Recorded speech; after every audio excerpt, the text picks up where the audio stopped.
네, 하루 쉬었던 미증시가 3대 지수 상승으로 출발하는 오늘입니다. 시장에 대한 깊이 있는 분석, 글로벌 인사이트 시간이죠. 오늘은 KM 파트너스 김성훈 대표 모셨습니다. 대표님 안녕하세요. 네, 안녕하세요. 네, 오늘도 잘 부탁드립니다. 자, 오늘의 주제 바로 한번 체크해 볼게요.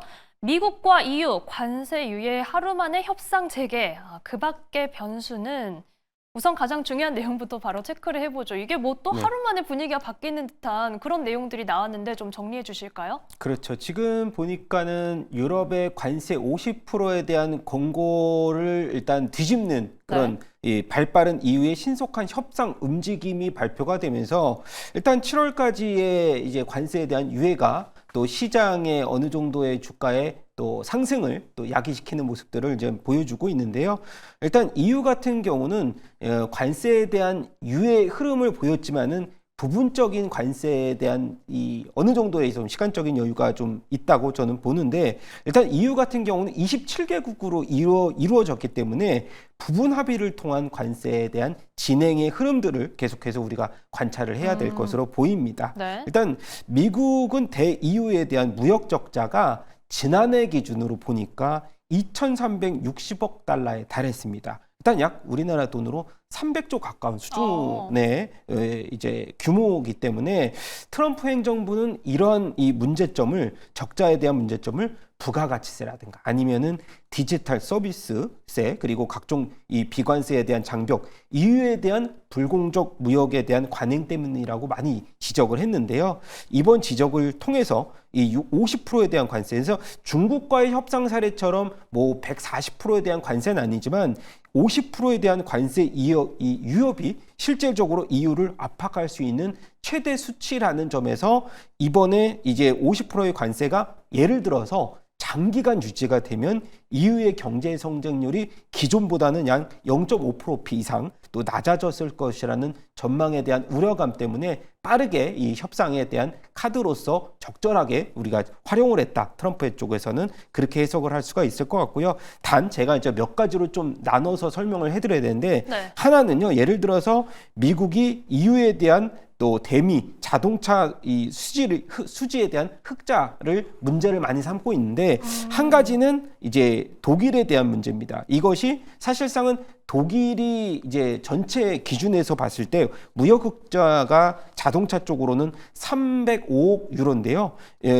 독일에서만 280억 유로의 흑자를 기록했기 때문에 90% 이상 독일에 대한 문제지, 프랑스나 뭐 이탈리아에서는 이 자동차에 대한 관세를 좀 뒤로 미루는 점. 근데 이제 프랑스나 독일, 뭐 이탈리아 같은 경우는 오히려 농축 이 수산물에 대한 비중이 많기 때문에 오히려 독일은 또 이러한 비중도가 낮기 때문에 자동차 쪽을 먼저 협상을 해야 되는 그런 상황에 놓여 있다는 점이 사실 EU에 대해서는 여러 개의 국가로 나눠져 있기 때문에 이런 협상을 어느 이제 그 뭐 품목에서 먼저 협상을 하느냐, 이것들도 또 논의가 돼야 되기 때문에 사실 7월로 우리가 얘기를 했지만은 그 이유가 될 가능성들도 충분히 있다. 근데 일단 모든 이제 EU의 회원국들의 가장 공통점이 뭐냐면, 그래도 미국에서는 LNG 수입이라든가 군사 장비 수입을 통해서 이 관세율을 인하를 유도한 뒤 협상을 진행하겠다는 점은 공통적인 협상 방안으로서 모색이 되고 있는 점은 긍정적이라는 평가를 좀 의견을 드리고 싶습니다. 네, 아무래도 이 EU가 연합체이다 보니까 이 국가별로 좀 항목이 달라질 수밖에 없고 이해관계도 좀 달라질 수밖에 없는 것 같은데, 이 내용을 저희가 앞으로 꼼꼼하게 체크를 해야 될 것 같습니다. 여기에 이번 주에 좀 빅 이벤트들이 많은데 대표님이 제일 중요하게 보고 계시는 일정이 궁금하거든요. 뭐 일정 솔직히 말해서 다 중요하지만 그래도 PC를 계속해서 주목을 해봐야 될 것 같은데, 개인 소비 지출이죠. 사실 이제 그 CPI라든가 PPI가 발표가 되면서 오히려 이런 세부 항목에 대한 이 반영이 이 우리가 PCE로 물가 개인 지출로서 어느 정도 해석이 되는데, 이번에 CPI가 예상치 2.4 전년비 대비해서 2.3으로 소폭 낮아지면서 오히려 이 PCE에 대한 물가 지수에 대한 발표도 사실 그렇게 큰 걱정은 없다라는 의견들이 많습니다.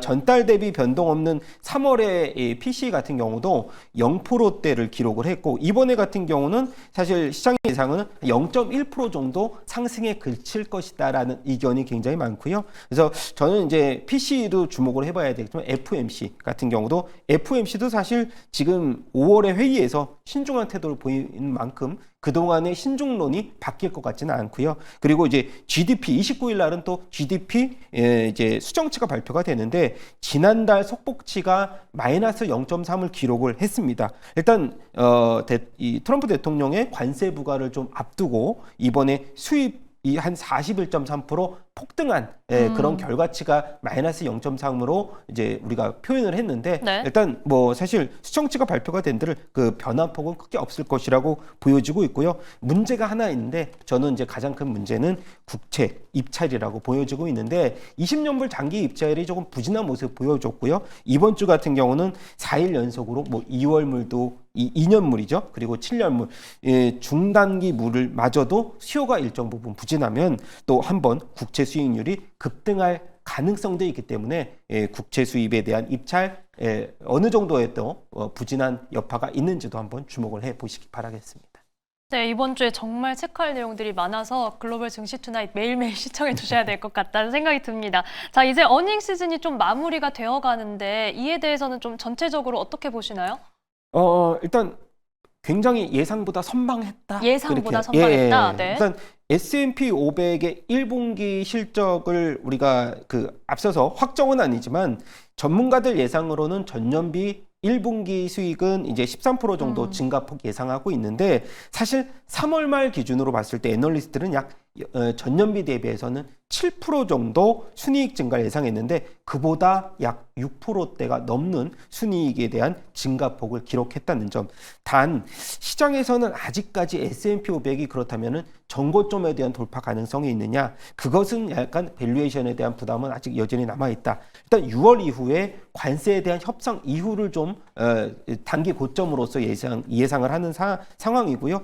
5년치 중간값은 일정 부분 포워드로는 이미 초과를 한 수준이기 때문에 21배 이상에서는 이 S&P 500에 대한 초과 수익률 달성은 좀 힘들 것이 아니겠느냐. 그래서 하반기 말 정도 돼야 어느 정도의 또 S&P 500에 대한 수요가 좀 증가하는 것이 그렇게 좀 시장에서는 예상하고 있고요. 실제로도 TSMC 같은 경우 1분기 실적은 매우 좋았는데 AI에 관련된 수요는 사실 이번에 관세 때문에 가수요가 일부분 작용을 하지 않았을까라고 보여지고 있기 네. 때문에 1분기에 대한 실적보다는 시장에 대한 포커스는 2분기에 좀 더 초점을 맞춰준다라고 보고 있고 일단 저는 이런 부분에 좀 포커싱을 맞춰보았으면 좋겠다라는 생각인데요. 이번에 미국 자산이 사실 달러도 좀 약세를 보이고 있고 국채도 좀 우리가 예상보다는 좀 부진한데 서학개미들 같은 경우도 미국 주식에서 발을 빼서 채권이나 국내 주식으로 갈아타는 그런 움직임들이 보여주고 있는데 일단 실제적으로 보면은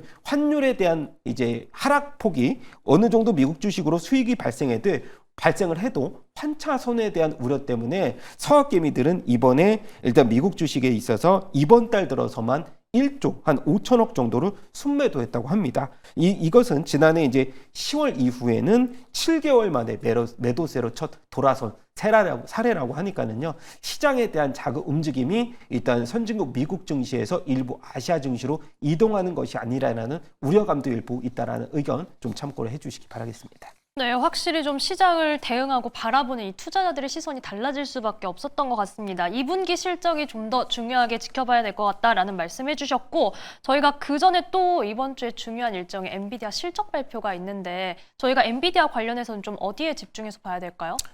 오늘 같은 경우는 엔비디아가 그래도 한 2%대 강한 상승세를 보여주고 있고 빅테크 업체들 오늘 대체적으로 좋은 모습들 오늘 네. 뭐 하루 쉬었기 때문에 일단 엔비디아 같은 경우는 1분기 실적에 대한 이제 예상 컨센서스가 뭐 사실 조금 부진할 수도 있다라는 시각이 굉장히 강합니다. 일단 4월의 마지막 3주 동안에 중국의 반도체 통제 때문에 한 10억 달러 정도 손실이 발생된다. 그래서 가이던스를 좀 하향하는 모습들 그리고 추가적으로 2분기에 대한 이 실적에 대한 가이던스도 사실상 예상보다는 좀 부진할 수 있다라는 우려감이 섞인 목소리인데 저는 이제 엔비디아 같은 경우는 오늘 한 134불 정도 지금 왔다 네. 갔다 하고 있는 상황인데 중립 의견을 좀 드려보고 싶어요. 오, 이젠 중립인가요? 네, 그 이유는요. 사실 아까 부정적인 가이던스에 대한 이 중국 매출에 대한 통제 말씀을 드렸지만 그래도 긍정적인 이슈가 지난주부터 나왔던 사우디 그리고 중동 국가의 네. AI 투자 소식인데요. 오늘과 같은 경우도 오라클에서 지금 데이터 센터 이제 텍사스의 이제 오픈 AI 데이터 센터 구동을 위해서 지금 엔비디아의 블랙웰 54조를 구매하겠다는 발표를 했었거든요. 그래서 향후 장기적인 전망이 워낙에 좋은 엔비디아이기 때문에 사실 단기적으로는 어느 정도 이제 가이던스 1, 2분기는 좀 나쁠 수도 있겠지만은 이제 하반기 이후 그리고 내년을 기약하는 엔비디아에 있어서는 긍정적인 소식들이 많다. 그리고 현재 주가 수준은 다소 고평가될 수는 있지만 앞서서 말씀드렸던 중동 국가의 AI에 대한 투자 소식이 엔비디아에 대한 촉매제로서 중장기적인 작용을 한다면 지금에 대한 가이던스는 약간의 우려감은 일부 있지만은 사실 애널리스트 월가에서도 단기간보다는 중장기적 이 포텐셜은 엔비디아가 가장 빅테크 업체 중에 강할 것이다라는 의견들이 많다는 점 우리가 한번 기억을 해주셨으면 좋겠어서 지금은 중립 의견을 드리지만 중장기적으로는 뭐 강한 상승세를 또 한번 예상을 하면 엔비디아 주목을 해주시기 바라겠습니다. 네, 중장기적인 잠재력 좀 주목을 해주셨고 사실 뭐 110, 120선에서는 계속해서 매수 의견을 주셨었는데 아마 대표님과 함께 전략 따라가셨다면 지금 좀 웃고 계시지 않을까 싶습니다. 네, 오늘 말씀은 여기까지 듣죠. 오늘 대표님 그냥 보내드리기 좀 아쉬운데 네. 저희가 글로벌 인사이트 같이 한번 해주실까요? 아, 너무 좋습니다. 네, 오늘 그러면 이번 코너 마무리 짓겠습니다. 글로벌 인사이트였습니다. 고맙습니다.